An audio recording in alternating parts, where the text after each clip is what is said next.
Assalamualaikum warahmatullahi wabarakatuh. Perkenalkan, nama saya Iga Febriani dari kelas M semester 1. Di sini saya akan menjelaskan tentang manusia, masyarakat, dan hukum. Manusia merupakan makhluk yang diciptakan oleh Yang Maha Kuasa dengan dibekali akal dan otak untuk berpikir.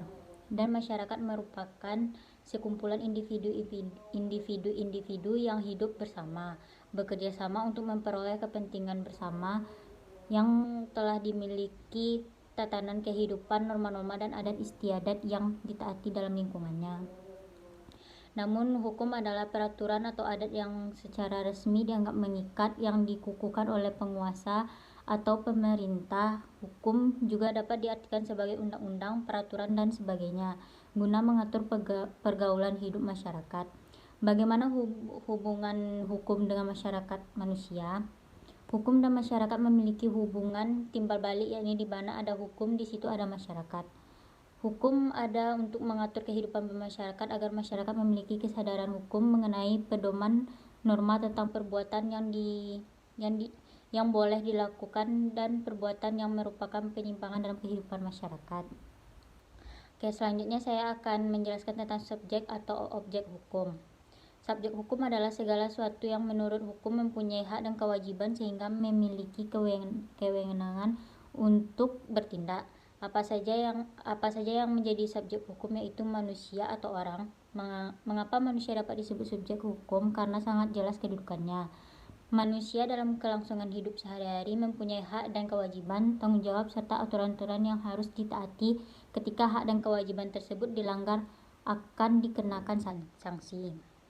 Seorang dianggap sebagai subjek hukum sejak lahir hingga meninggal dunia. Bahkan terdapat perluasan seperti dalam pasal 2 KUHP Perdata yang mana menyatakan anak dalam kandungan seorang wanita dianggap telah lahir setiap kali kepentingannya mengkehendakinya. Nah, manusia atau orang yang dianggap tidak melakukan perbuatan hukum yaitu anak yang masih di bawah umur, orang yang berada dalam pengapuan atau dungu, sakit ingatan, dan lain-lain. Selanjutnya, yang kedua, badan hukum. Menurut Profesor Syobekti, badan hukum adalah suatu badan atau perkumpulan yang dapat memiliki hak-hak dan melakukan perbuatan seperti menerima serta memiliki kekayaan sendiri dan dapat digugat dan menggugat di muka hukum.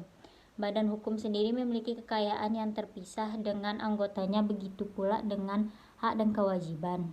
Selanjutnya kita masuk pembahasan objek hukum.